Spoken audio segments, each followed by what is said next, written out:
안녕하세요. 동행쌤입니다. 오늘은 외도 직면 후 이혼을 선택한다면 이란 칼럼을 준비했는데요.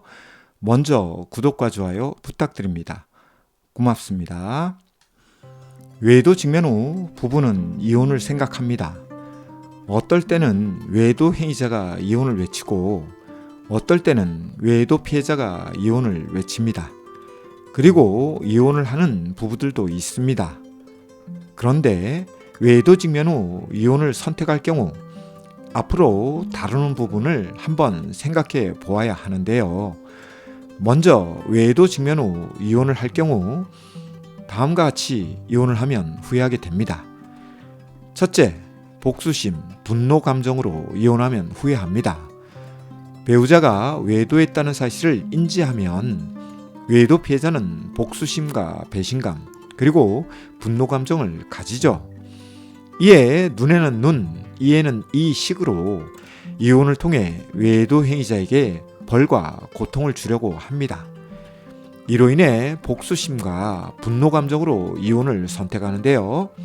이는 위험한 선택이자 결정일 수 있습니다. 왜냐하면 복수심과 분노 감정이 외도 행위자에게 전달되기보다 외도 피해자를 더 힘들게 만들 수 있기 때문입니다.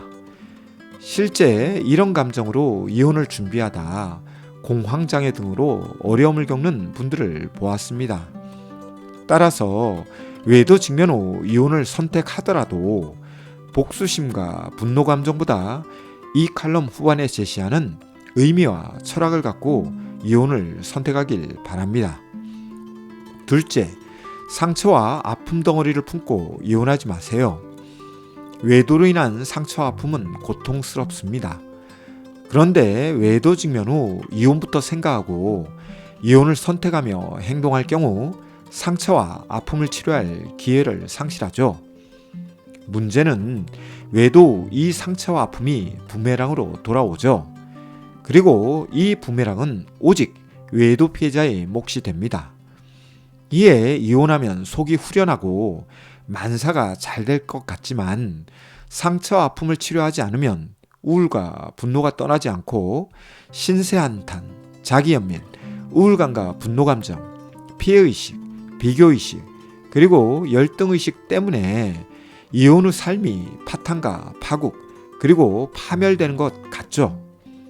따라서 이혼 후 고통과 괴로움 때문에 술을 가까이 하며 몸과 마음을 부수고 전 배우자에 대한 원망과 분노 때문에 하루하루가 고통의 시간이 됩니다. 부탁드리기는 외도 직면 후 이혼을 선택하기 전에 마음의 상처와 아픔을 치료하는 시간을 가지세요. 여기에 들어가는 비용은 외도 행위자가 부담해야 하죠. 이를 통해 마음의 상처와 아픔을 어느 정도 보듬은 후 이혼을 선택하고 결정하길 진심으로 바랍니다. 셋째, 대안 없이 이혼하는 것은 새로운 늪과 수렁으로 들어가기에 조심해야 합니다. 여기서 대안은 여러 가지가 있습니다. 그중 대표적인 것은 경제적인 부분입니다. 일반적으로 외도 피해자가 경제적 부분에서 취약한데요. 그럼에도 불구하고 이혼을 선택하고 밀어붙인다면 그 부메랑 역시 외도 피해자가 그대로 돌려받습니다. 따라서 대안 없는 이혼을 하고자 한다면 일단 대안을 마련하는 시간을 갖는 것이 좋습니다. 이를 위해 부부가 분거를 통해 이혼 연습하는 것도 좋고 어쩔 수 없이 동거를 해야 한다면 서로 자극하지 않는 방법의 소극적 분거도 권해봅니다. 부디 대안 없는 이혼을 선택하지 않길 바랍니다. 그럼 이혼을 하려면 어떤 이혼을 해야 할까요? 첫째, 자아 실현이 되는 이혼을 선택하세요. 우리가 결혼한 것은 배우자가 좋아서이기도 하지만 암묵적으로 자아 실현을 위해 결혼한 것입니다. 그렇다면 이혼 역시 자아 실현을 위해 해야 하죠. 그런데 자아 실현이라는 것이 의지만으로는 불가능하죠. 자아 실현을 위해 필요한 것은 경제적 안정감이죠. 이에 전업주부인 경우 경제적 불안정으로 인해 섣불리 이혼을 선택하지 못하고 참고 사는데요. 그럼에도 불구하고 외도 행위자의 태도와 자세, 신념과 가치관이 부적절하거나 부정적이라면 어쩔 수 없이 이혼을 선택해야 합니다. 이 경우 이혼자는 자아실현적 이혼을 선택해야 하죠. 만약 자아실현적 이혼의 타이밍이 아니라면 잠시 자아실현적 이혼 준비를 위한 시간으로 배우자와 동거하는 시간을 유지하는 것도 유익합니다. 둘째, 이혼 후 삶을 위해 자격증 등을 준비하세요. 우리 사회는 학력도 중요시 여기지만 학력 조건이 되어도 경력 조건이 맞지 않거나 자격증이 없을 경우 사회생활에 한계가 있죠. 이에 아르바이트 정도의 일을 하거나 자신의 능력에 부적합한 대우를 받는 것도 학력 조건보다 경력 조건과 자격 조건의 문제 때문에 불이익이나 부당함에 노출될 수 있죠. 따라서 이혼 후 삶을 보다 안정적으로 유지하고 자아 실현을 위해서는 경제적 조건이 꼭 필요한데요. 이를 위해 필요한 것은 자격증이라고 할 수 있습니다. 다만 누구나 쉽게 따는 자격증은 큰 의미가 없습니다. 이왕이면 국가 자격증을 따는 것이 좋은데요. 이를 위해 필요한 것은 시간과 비용 그리고 노력입니다.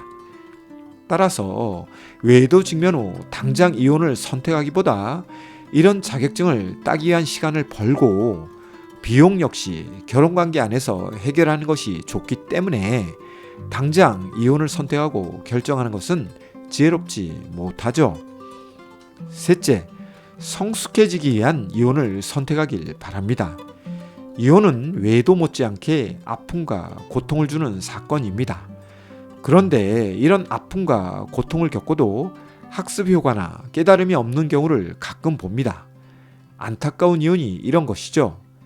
외도가 촉발 요인이 되어 이혼을 선택하지만 이혼 후 성숙함과 지혜로움을 학습하지 못하면 이혼 후 재결합을 하거나 재혼을 하더라도 전혼 생활과 비슷한 혹은 동일한 삶을 반복합니다. 이에 재결합 후 재이혼을 하거나 재혼 후 재이혼을 하는 경우도 허다하죠. 한 번의 이혼도 아픔과 상처인데요. 두 번의 이혼은 더 큰 아픔과 상처를 주게 되죠.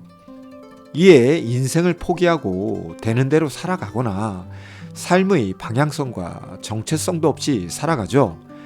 삶이 잘 풀리지 않으면 전 배우자를 비난하고 환경을 비난하고 자신을 비난하는 삶을 살죠. 이러다 보니 자존감이 높아질 기회가 없고 우울감은 떠날 기미가 없으며 삶은 고달프게 됩니다. 따라서 이혼 과정과 이혼 후 학습 효과는 중요합니다. 특히 성숙함과 깨달음은 중요한 포인트인데요. 이를 간과할 경우 피해의식과 좌절감 그리고 상실감으로 삶은 더 고달프고 괴로우며 힘들 수 있습니다. 어쩔 수 없이 이혼을 선택할 수밖에 없다면 이혼을 통해 배우고 익히는 학습 효과와 함께 보다 성숙하고 지혜로움을 얻길 바랍니다. 오늘은 외도 직면 후 이혼을 선택할 경우 지향해야 하는 부분과 지향해야 하는 부분을 각각 3가지씩 다뤄 보았는데요. 내용이 유익했다면 구독과 좋아요 부탁드립니다. 고맙습니다.